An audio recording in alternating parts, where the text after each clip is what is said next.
Bab 1796, Penawaran. David mengikuti tanda yang ditinggalkan Jasper ketika dia pergi, dan segera berjalan keluar dari hutan tak berujung dan datang keluar Endless City.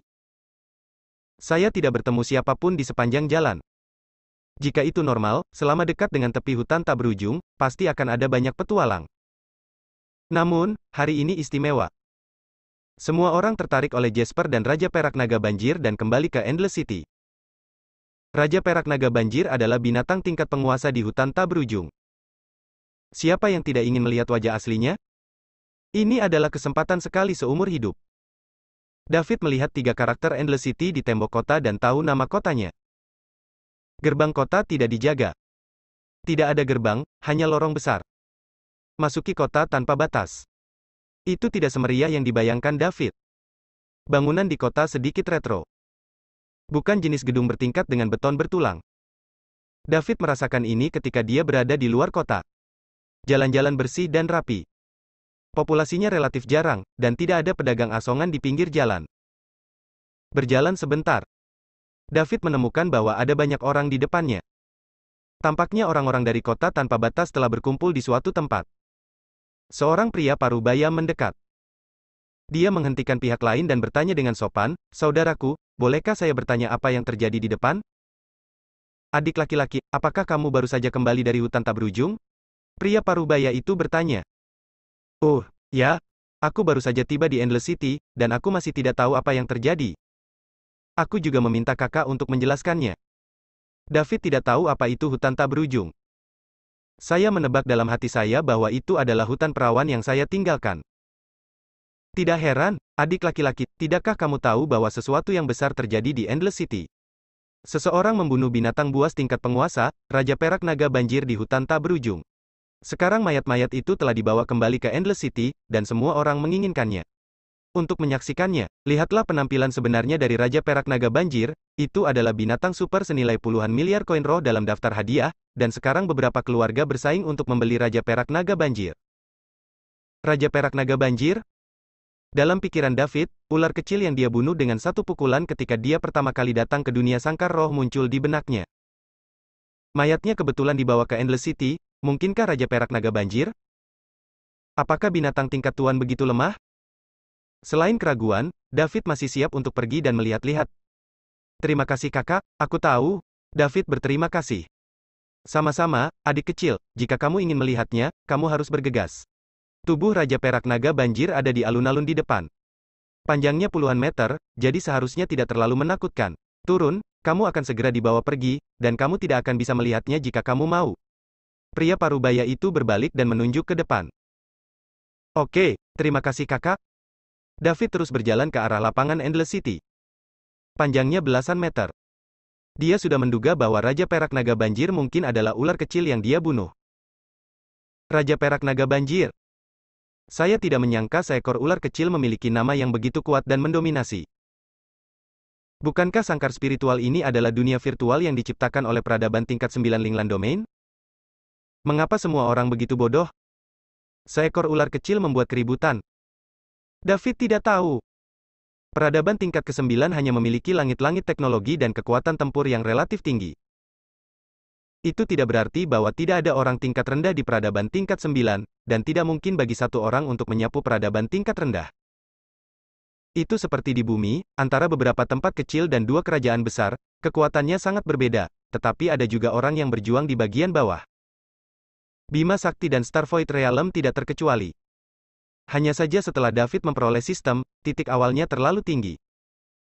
Selain mengalami tingkat kehidupan terendah di bumi sebelum sistem diperoleh, apakah itu di galaksi Bima Sakti atau alam Starvoid, kontaknya adalah semua keluarga besar dan kekuatan besar. Begitu dia tiba di galaksi, dia bertemu Astrid, putri ke-19 dari galaksi Empire. Belum lagi Starvoid Realm, mengikuti Celeste langsung ke Sekte Ubin berlapis warna-warni. Setelah meninggalkan Sekte Ubin berlapis warna-warni, mereka juga bertemu kekuatan super seperti Eliza dan keluarga Thompson. Selain itu, kekuatan David telah berkembang pesat di sepanjang jalan, dan hanya membutuhkan sedikit waktu. Jadi dia sebenarnya tidak tahu banyak tentang peradaban lain di luar bumi, terutama orang-orang di bawah. Dan sekarang datanglah ke sangkar roh. Mereka yang berkelana di Endless City dan hutan tak berujung dapat dikatakan sebagai mereka yang berjuang di dasar domain Linglan. Pengetahuan orang-orang ini terbatas, dan mereka jauh dari orang-orang kelas atas yang tinggal di kota utama Sangkar Roh. Yang benar bukanlah apa yang dipahami David. Ada juga orang-orang di dasar peradaban tingkat 9 yang berjuang setiap hari di ambang hidup dan mati.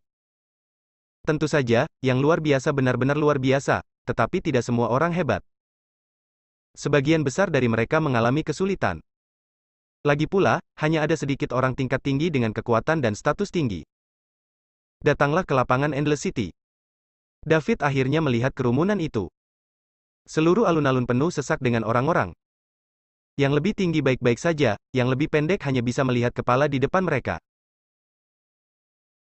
Untungnya, tinggi David adalah 1,8 meter, yang relatif tinggi di antara orang banyak, dan dia secara kasar dapat melihat pemandangan di platform tinggi di depannya.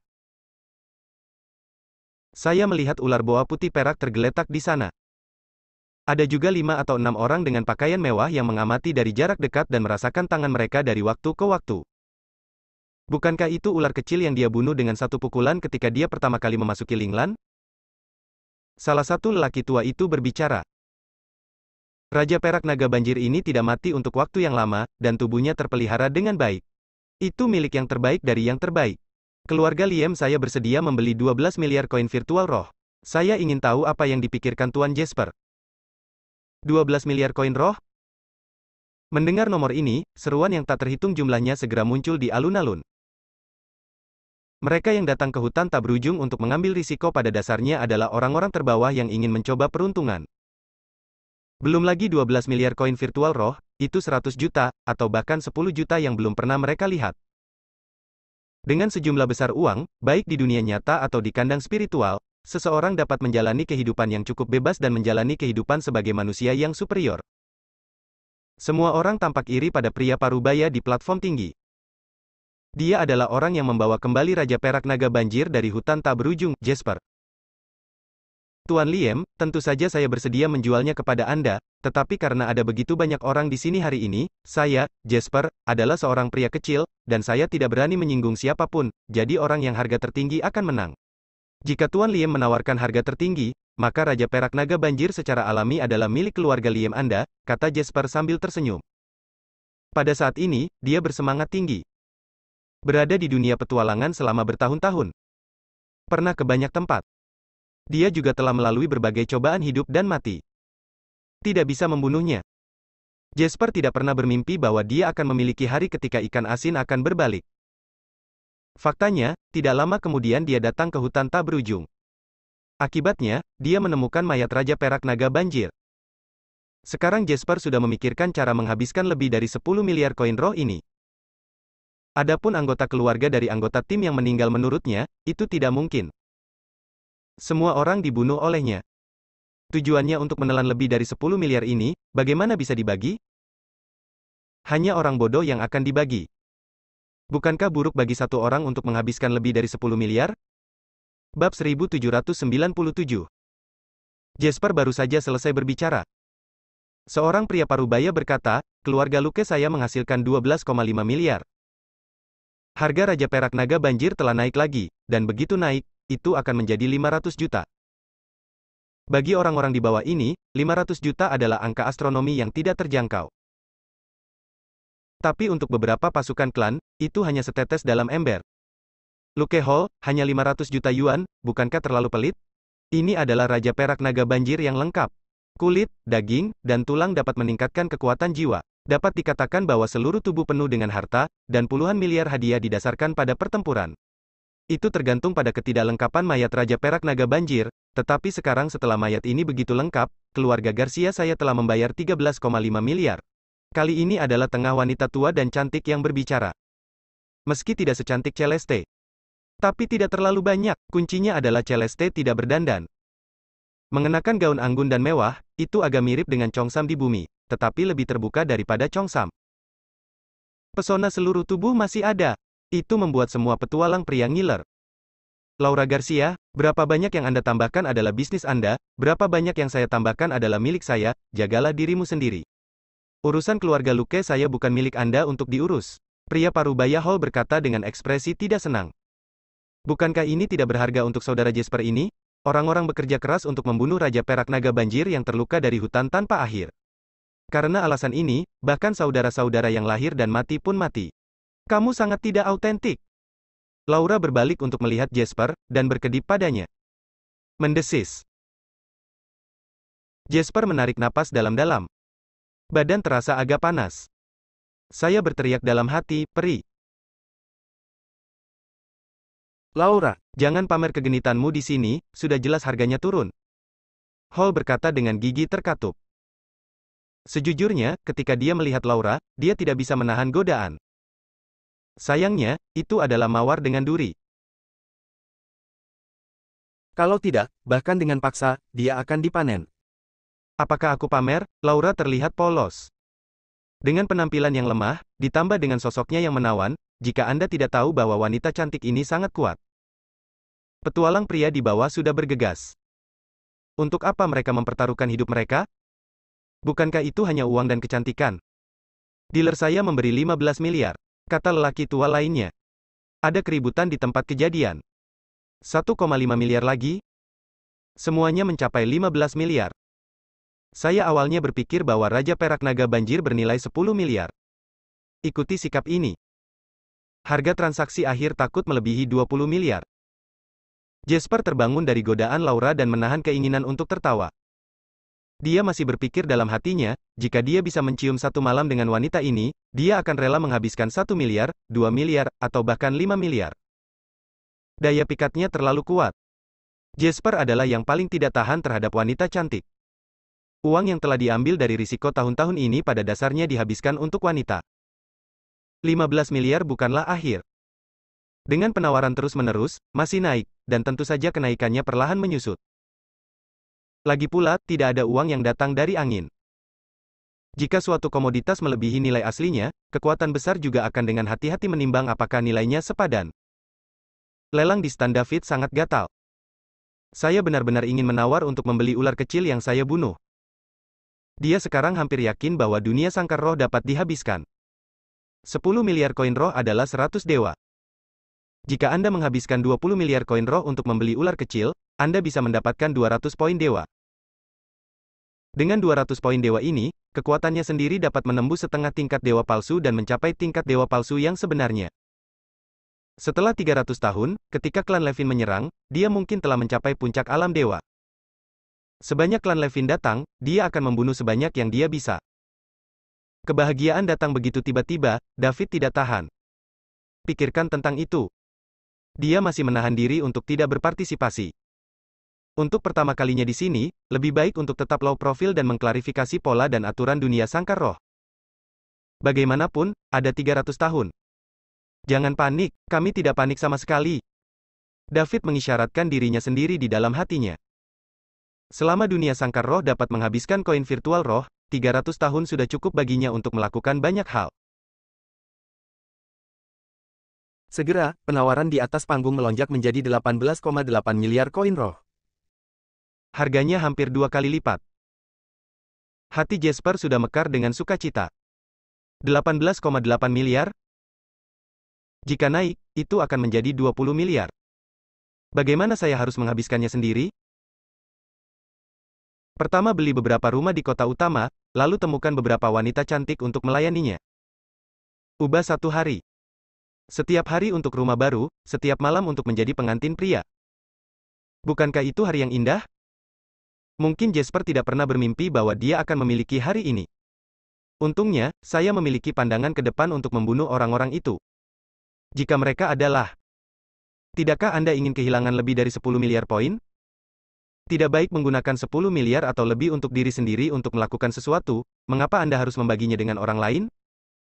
Aku akan membayar 19 miliar. Laura berteriak dengan gigi terkatup. Rupanya jumlah ini telah mencapai batasnya. Mayat lengkap Raja Perak Naga Banjir memang berharga. Tetapi 19 miliar koin virtual roh telah melebihi nilainya. Keluarga Garcia memang kaya dan berkuasa, dan dealerku menyerah. Keluarga Liemku juga menyerah. Keluarga Lukeku. Luke Hall tiba-tiba berhenti ketika dia mengatakan ini, memandang Laura, senyum muncul di sudut mulutnya, dan melanjutkan. Keluarga Luke saya membayar 19,5 miliar, Laura, jika Anda menambahkan lebih banyak, saya akan memberi Anda Raja Perak Naga Banjir. Kamu. Laura memandang Hall, giginya gatal karena marah. Dia tahu bahwa pihak lain mengira dia akan memenangkan Raja Perak Naga Banjir, jadi dia dengan sengaja menaikkan harganya. Dan 1 plus adalah 500 juta. Hanya seorang bajingan. Penampilan Laura memiliki rasa yang berbeda. Bagaimana, Laura, apakah kamu masih menambahkannya? Jika tidak, aku akan membawa Raja Perak Naga Banjir bersamaku, desak Hall sambil tersenyum. Bagus Luke Hall, kau ingat apa yang terjadi hari ini? Laura berkata dengan gigi terkatup. Apa? Kamu akan menjadi Yin jika kamu tidak bisa bersaing? Laura, bukan karena aku meremehkanmu, tapi kamu tidak cukup baik. Hall mencibir. Kemudian dia berkata, karena kamu tidak lagi menaikkan harganya, maka nyatakan kepemilikan Raja Perak Naga Banjir. Jasper hendak berbicara. 19,5 miliar telah jauh melebihi harapannya, dan itu cukup untuk berbelanja secara royal berikutnya. Tidak masalah jika Anda menambahkannya atau tidak. Bahkan jika Anda menambahkan lebih banyak, Anda tidak dapat menambahkan banyak. Sekarang 100 juta hingga 200 juta, Jasper benar-benar tidak menyukainya. Paling aman untuk mendapatkan uang terlebih dahulu. Kantong aman. Laura berkata lebih dulu, siapa bilang aku tidak akan menaikkan harganya? Aku akan membayar 19,8 miliar. 198 miliar? Keluarga Garcia layak menjadi keluarga Garcia, haha. Raja Perak Naga Banjir memberikannya padamu, kata Hall sambil tertawa lebar.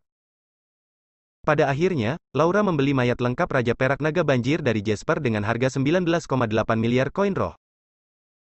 David menyaksikan transaksi antara kedua pihak selesai, dan berpikir bahwa jika dia tidak punya uang, tidakkah dia bisa menghasilkan banyak uang dengan pergi ke hutan tak berujung untuk memburu beberapa binatang tingkat naga banjir Raja Perak? Sayang sekali saya tidak dapat menemukan tempat untuk menghabiskan uang saya, jadi tidak apa-apa untuk menghasilkan uang. Bab 1798, Kota Changning. Lelang Raja Perak Naga Banjir telah berakhir. Pada akhirnya, wanita cantik Laura membeli mayat lengkap Raja Perak Naga Banjir dengan harga setinggi langit 19,8 miliar. Hadiah normalnya adalah sekitar 10 miliar koin roh. Jika jenazah tidak lengkap, maka akan dikurangi. Tapi Raja Perak Naga Banjir ini benar-benar terpelihara dengan baik. Kecuali beberapa darah, bagian lain hampir utuh. Beberapa keluarga sangat penasaran. Pertempuran macam apa yang tidak membuat Raja Perak Naga Banjir terluka? Hanya sisik yang hilang di suatu tempat di tubuh. Pukulan berat di kepala adalah luka fatal dari Raja Perak Naga Banjir. Sebuah tim kecil seperti Jasper dapat membunuh Raja Perak Naga Banjir yang terluka parah? Sejujurnya, tidak semua orang percaya. Tanya Jasper. Dia juga baru saja mengatakan bahwa pertempuran antara dua binatang tingkat penguasa terlalu banyak, mereka hanya bisa menonton dari kejauhan dan tidak berani mendekat, karena takut terpengaruh oleh pertempuran, jadi mereka tidak melihatnya. Jelas. Pada saat tim mereka menemukan Raja Perak Naga Banjir, pria itu terluka parah dan sekarat. Setelah banyak pertempuran, dia akhirnya terbunuh. Ada banyak kekurangan dalam pernyataan ini. Tapi karena pihak telah mengatakan demikian, orang lain tidak akan dapat terus mengajukan pertanyaan. Bagaimanapun, tidak peduli apa. Tubuh Raja Perak Naga Banjir memang dibawa keluar oleh Jasper. Ini adalah kebenarannya. Adapun situasi sebenarnya, saya khawatir hanya Jasper dan rekan satu timnya yang tahu. Semua anggota tim telah meninggal. Jasper adalah satu-satunya yang tahu kebenarannya. Lelang berakhir. Raja Perak Naga Banjir dibawa pergi oleh keluarga Garcia. Orang-orang yang menyaksikan kemeriahan di alun-alun juga berangsur-angsur bubar.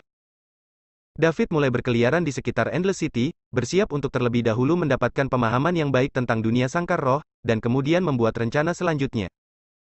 Apa sebuah restoran, rumah teh, restoran? Selama itu adalah tempat dengan banyak orang, David telah masuk. Sambil mendengarkan obrolan orang lain, sambil mengamati dunia sangkar roh, saya sesekali menyela dan menanyakan keraguan di hati saya. Karena nada David sangat bagus, jika itu semua sanjungan, para petualang pada dasarnya akan menjawab dengan sabar. Setelah setengah hari memahami dan merasakan, David memiliki pemahaman dasar tentang dunia sangkar roh. Dunia virtual sama dengan domain Linglan, dan itu adalah mata uang yang digunakan. Itu adalah mata uang virtual roh. Ini membuat David sangat gembira. Artinya dia bisa menunjukkan bakatnya di dunia sangkar roh. Anda dapat dengan cepat meningkatkan kekuatan Anda tanpa pergi ke Linglan Domain. Padahal dunia sangkar adalah dunia maya. Namun nyatanya, hampir tidak ada bedanya dengan Linglan Domain. Salah satunya adalah dunia tempat tubuh hidup, dan yang lainnya adalah dunia tempat jiwa hidup. Dalam hal indera jiwa sedikit lebih sensitif. Dengan kata lain, di dunia sangkar spiritual, jika Anda terluka, itu akan lebih menyakitkan daripada dunia nyata. Sebaliknya, emosi kebahagiaan, kegembiraan, dan kebahagiaan di dunia sangkar roh akan diperbesar. Selain itu, di dunia sangkar roh, itu juga dapat meningkatkan kekuatan spiritual. Oleh karena itu, sangkar spiritual bisa menjadi dunia terbesar kedua untuk aktivitas manusia. Endless City adalah kota di dekat tepi Endless Forest. Pada awalnya, Endless City masih merupakan desa kecil, karena semakin banyak orang datang ke hutan tak berujung untuk bertualang, secara bertahap menjadi Endless City saat ini. Orang-orang yang aktif di area ini pada dasarnya adalah orang-orang di bawah, yaitu para petualang. Mereka menjelajahi hutan tak berujung setiap hari, berharap menemukan obat-obatan yang berharga. Jika Anda membutuhkannya, Anda dapat menggunakannya untuk meningkatkan kekuatan spiritual Anda. Jika Anda tidak membutuhkannya, Anda dapat menjualnya dan menikmati hidup. Ada sangat sedikit orang dengan nasib buruk seperti Jasper, dan kebanyakan dari mereka tidak dapat menemukan sesuatu yang baik. Ketika David tahu bahwa Endless City tempat dia berada adalah tempat di mana para petualang tingkat terendah mendapatkan aktivitas mereka, dia tahu bahwa dia tidak bisa tinggal di sini. Transaksi Silver King Float Dragon sebesar 20 miliar sudah menjadi harga yang sangat tinggi di sini. Namun, untuk David, itu hanya dapat membantunya menembus tingkat dewa palsu setengah langkah saat ini, tetapi dia menolak untuk membantunya terus bergerak maju. Sekarang dia mengetahui bahwa dunia sangkar roh menggunakan koin virtual roh juga, hatinya tidak sesederhana menjadi pembangkit tenaga listrik tingkat dewa virtual. Level dewa palsu, bahkan level dewa leluhur tidak akan menjadi akhir. David berpikir sambil berjalan di jalanan Endless City. Tiba-tiba terdengar suara melengking. Ayo, ayo. Rekrutmen. Endless City kembali ke kota Changning, merekrut personel keamanan untuk mengawal barang, dan membayar sesuai kekuatan, semakin kuat kekuatannya, semakin banyak hadiahnya. Kali ini majikannya adalah masalah besar, orang terkenal ada banyak uang bodoh. Selama pendaftaran melewati peninjauan, setengah dari pembayaran akan dibayarkan.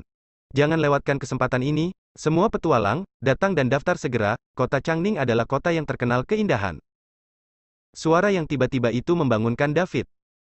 Dia melihat ke atas. Ternyata dia pergi ke Endless City Square lagi. Di platform tinggi di depan, seorang pemuda berusia 30-an berteriak keras untuk merekrut beberapa petualang untuk mengawal barang ke kota Changning. Kota Changning, David mendengarnya. Ini adalah kota tingkat ketiga terdekat dengan Endless City, dan kemakmurannya tidak sebanding dengan kota tingkat ke-18 seperti Endless City. Brengsek, berikan setengah dari uangnya dulu?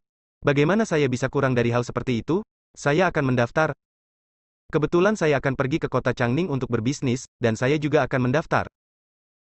Aku juga akan mendaftar. Aku juga akan mendaftar. Petualang yang tak terhitung jumlahnya di alun-alun bergegas untuk mengatakannya. Mengawal barang adalah salah satu saluran di mana para petualang menghasilkan uang. Beberapa petualang yang tidak mau memasuki hutan tak berujung akan memilih jalan yang relatif aman ini. Jika ada pekerjaan yang harus dilakukan, semua orang pasti akan memperjuangkannya. Selain itu, jarang membayar setengah uang di muka. Jelaskan bahwa majikan itu murah hati. Remunerasi tentu tidak akan kurang. Semua orang luangkan waktumu. Semua orang luangkan waktumu. Jangan panik, ada banyak orang yang menginginkan waktu ini, dan majikannya cukup murah hati, dan remunerasi yang dibayarkan pasti jauh lebih tinggi dari harga normal. Para petualang mulai membagi menjadi 4 titik pendaftaran dan mulai mendaftar. Tentu saja, itu tidak berarti bahwa Anda dapat dipilih dengan mendaftar. Itu harus ditinjau. Jika seorang petualang yang terkenal di dunia petualang, majikan tidak akan menginginkannya. Tidak peduli di mana, karakter adalah kuncinya. Jika karakternya tidak bagus, tidak peduli seberapa kuat bosnya, dia tidak akan menginginkannya. Orang-orang seperti itu mungkin kecanduan Tuhan. Kecuali karakter, kekuatan juga merupakan salah satu kriteria audit. David menyaksikan adegan pendaftaran panas. Ada sedikit keinginan di hati saya. Sekarang kita telah bertemu, mengapa tidak bergabung dengan tim ini dan pergi ke kota Changning bersama-sama? Kota tingkat ketiga, kota Changning, jauh lebih besar dan lebih makmur daripada Endless City, dan menghabiskan sedikit uang tidak akan menarik perhatian. Kebetulan Anda dapat mempelajari lebih lanjut tentang kota Changning dalam perjalanan. Para petualang ini sering bepergian bola-balik antara Endless City dan kota Changning, jadi mereka pasti akrab dengan kota Changning. Lakukan ketika Anda memikirkannya. David melangkah maju untuk berbaris. Agar David mengikutinya untuk berpartisipasi dalam kompetisi, para petualang di sekitarnya semuanya menunjukkan ekspresi penasaran. Memang benar bahwa citra David sama sekali tidak seperti seorang petualang, tetapi seperti seorang pemuda yang keluar untuk bermain di pegunungan dan perairan. Segera giliran David. Seorang wanita muda menundukkan kepalanya dan bertanya, "Nama?" "David Liddell." David menjawab dengan jujur. Mendengar kata-kata itu, wanita itu mengangkat kepalanya dan menatap pemuda jangkung di depannya, merasa sedikit linglung. Pria di depannya sangat tampan dan tampan. Bab 1799, di jalan. Antara Endless City dan kota Changning. Sebuah tim bergerak cepat. Dunia sangkar roh adalah dunia retro, tidak ada transportasi berteknologi tinggi di dunia nyata, dan beberapa hanya cara paling primitif untuk bepergian. Yang menarik gerobak adalah binatang yang disebut binatang kuda, jinak, kuat, dan cepat, sekali dijinakkan, akan sangat patuh. David berada di salah satu kereta. Dengan citra dan kekuatannya, ia lulus audit dengan mudah. Tentu saja, David tidak mengungkapkan kekuatan aslinya, dan penampilannya mirip dengan orang lain. Kereta kudanya sangat luas, dengan 7 atau 8 orang duduk, sepertinya tidak ramai sama sekali, dan tidak apa-apa untuk berbaring. Ada 3 atau 4 petualang aktif, mengobrol. David secara alami ada di antara mereka. Sepertinya majikan kali ini benar-benar murah hati dan kuat. Dalam kereta kuda yang begitu mewah dan luas, hanya ada 8 dari kita.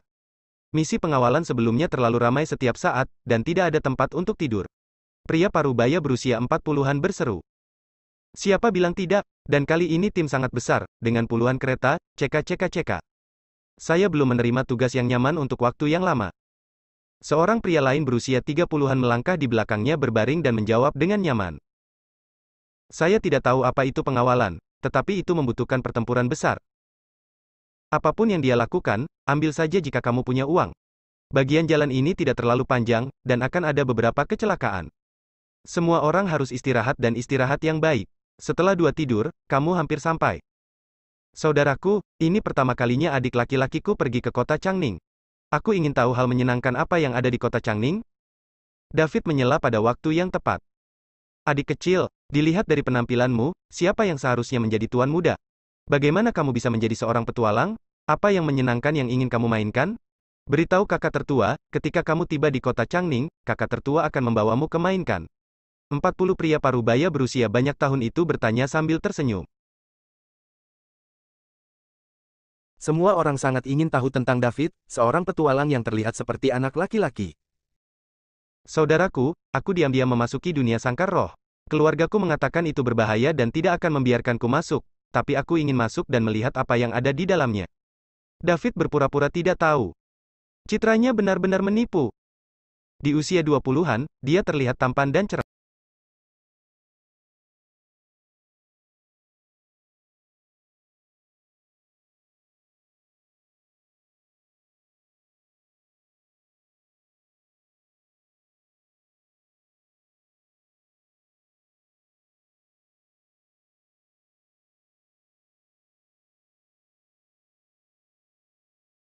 Empat puluh pria parubaya berusia banyak tahun itu bertanya sambil tersenyum.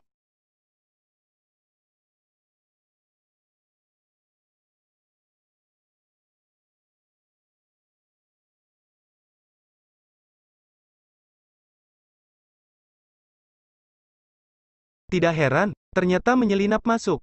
Dunia sangkar roh memang sangat berbahaya, tetapi juga disertai dengan peluang, jadi ada banyak orang yang ingin masuk dan menerobos masuk. Saya ingin meminta kalian untuk memberitahu saya beberapa pengetahuan tentang dunia sangkar roh. Sebagai imbalannya, saya akan membagikan semua hadiah dari misi pengawalan ini kepada Anda, bagaimana dengan itu? David bertanya dengan ekspresi antisipasi. Mata semua orang menyala. Bahkan beberapa orang yang sedang berbaring dan tidur pun duduk. Uang bukanlah bajingan. Mereka mempertaruhkan begitu banyak untuk melakukan misi pengawalan, bukan hanya untuk uang. Sekarang Anda dapat menghasilkan uang dengan berbicara, siapa yang tidak bertindak bodoh? Hehe, adik laki-laki, sama-sama. Kami telah berada di dunia sangkar roh selama bertahun-tahun, dan kami masih tahu sedikit, jadi mari membicarakannya denganmu. Semua telinga. Selanjutnya, beberapa orang di dalam kereta kuda mulai memberitahu David tentang dunia sangkar roh, tentang Changning dan beberapa kota di sekitarnya. David mendengarkan dengan seksama. Dia menebak dengan benar. Setelah orang-orang di dunia nyata memasuki dunia Linglan melalui peralatan khusus, jika mereka mati di dunia sangkar spiritual, maka dunia nyata tidak akan pernah bangun. Orang yang datang ke sangkar spiritual tidak dapat meninggalkan sangkar spiritual sesuka hati, mereka harus pergi ke kota di atas tingkat ketiga dan menggunakan peralatan khusus untuk pergi. Ini juga menjelaskan mengapa mayat yang ditemui David ketika dia meninggalkan hutan tak berujung tidak meninggalkan kandang pada saat kritis. Pada saat yang sama, itu juga mencerminkan kekuatan sistem. Karena sistem dapat membantu David pergi kapan saja. Berdasarkan ini saja, dapat dilihat bahwa sistem tidak diatur oleh aturan dunia sangkar roh. Tentu saja, setiap orang mempertaruhkan risiko besar untuk memasuki dunia sangkar roh, dan manfaatnya tidak kecil. Di sangkar roh, memakan binatang buas, makan obat roh, dan bahkan menghirup udara dapat meningkatkan kekuatan mental, tetapi perbedaannya cepat dan lambat. Semakin kuat binatang itu, semakin ia akan meningkatkan kekuatan spiritualnya. Dan pertumbuhan kekuatan spiritual memiliki efek yang sangat besar pada peningkatan kekuatan di dunia nyata. Kekuatan mental naik. Bahkan jika kekuatan di dunia nyata tidak dapat mengimbangi, itu dapat ditumpuk dengan obat-obatan. Inilah sebabnya mengapa semua orang berebut untuk memasuki sangkar spiritual. Meskipun David tahu beberapa hal, dia tidak komprehensif. Sekarang setelah dia mendengar perkenalan para petualang ini, dia memiliki pemahaman yang lebih dalam tentang sangkar roh. Menunggu kota Changning untuk meningkatkan kekuatannya dari setengah tingkat dewa palsu ke tingkat dewa palsu yang sebenarnya, lalu pergi ke kota tingkat kedua yang lebih besar dan lebih makmur, kota tingkat pertama, atau kota utama untuk menerapkan pengeluaran mereka sendiri rencana. Salah satu penampilan tim yang biasa-biasa saja, tetapi interiornya mewah hingga ekstrim. Laura, yang membeli Raja Perak Naga Banjir, sedang duduk di dalam. Selain dia, ada dua orang muda, seorang pria dan seorang wanita. Bibi Laura, mengapa kita mengundang begitu banyak petualang yang tidak berguna? Kekuatan mereka sangat rendah. Mungkinkah ketika kita dalam bahaya, bisakah kita benar-benar membantu kita melawan musuh? Tanya pemuda itu.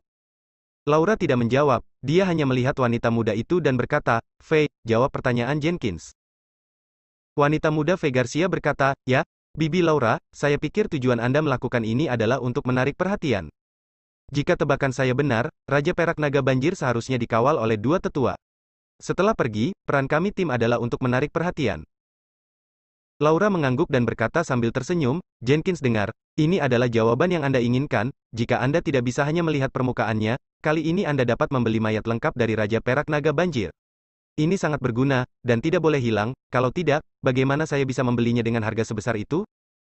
Bibi Laura, saya tidak percaya bahwa ada orang yang berani membunuh keluarga Garcia saya. Saya pikir itu berlebihan bagi Anda untuk melakukannya. Kata pemuda Jenkins dengan ketidakpuasan. Dia awalnya adalah tuan muda tertua dari keluarga Garcia, dan dia juga pewaris pertama secara default. Tentu saja tidak dapat diterima untuk dirampok dari pusat perhatian oleh seorang wanita. Bahkan jika wanita ini adalah gadis jenius dari keluarga Garcia. Jenkins, kamu baik-baik saja dengan segalanya, tetapi kamu terlalu sombong. Jika kamu tidak mengubah kekurangan ini, kamu akan dengan mudah menderita kerugian. Laura menggelengkan kepalanya dan berkhotbah.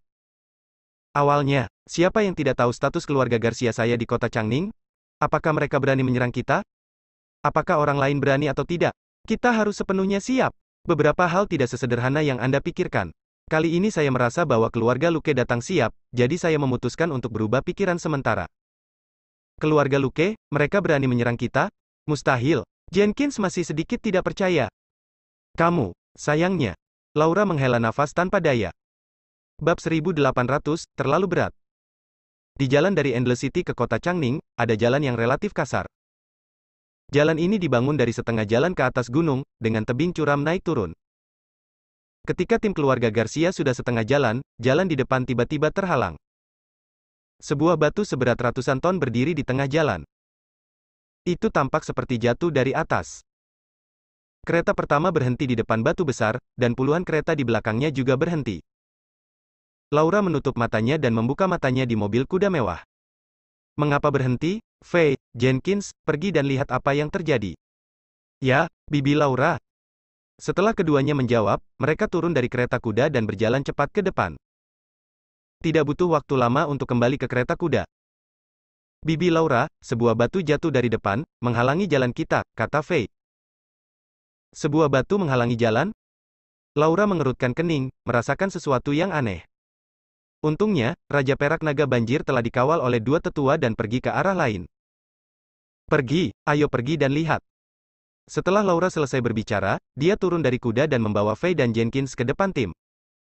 Lihatlah batu di depan Anda. Dia merasa ada sesuatu yang salah. Meskipun jalan dibangun di lereng bukit untuk menghemat perjalanan dan waktu untuk bepergian, beberapa batu sering jatuh dari atas untuk menghalangi tengah jalan, tetapi batu besar seperti itu tidak pernah dijatuhkan. Laura, yang baru saja akan menyeberangi batu untuk melihat situasi di sisi lain, tiba-tiba merasakan sesuatu. Segera berteriak, Faye, Jenkins kembali dengan cepat. Suara itu jatuh begitu saja. Ledakan. Batu di depan tiba-tiba meledak. Puing-puing yang tak terhitung jumlahnya terbang di seluruh langit. Salah satu batu, setidaknya 10 ton, terbang ke arah mereka bertiga. Laura pergi menemuinya dan menepuk telapak tangannya di atasnya. Bang! Batu itu terbelah lagi. Laura juga didorong mundur oleh kekuatan kejutan. Selama proses ini, dia memegang Faye dan Jenkins satu persatu, dan dengan cepat mundur. Setelah batu itu meledak, sekelompok pria berbaju hitam menyerang bola balik, menghalangi tim keluarga Garcia di tengah jalan mendaki gunung. Semuanya, keluarga Garcia dalam masalah. Tolong bantu semuanya. Setelah waktu ini, upah semua orang akan berlipat ganda 10 kali lipat. Laura berteriak keras.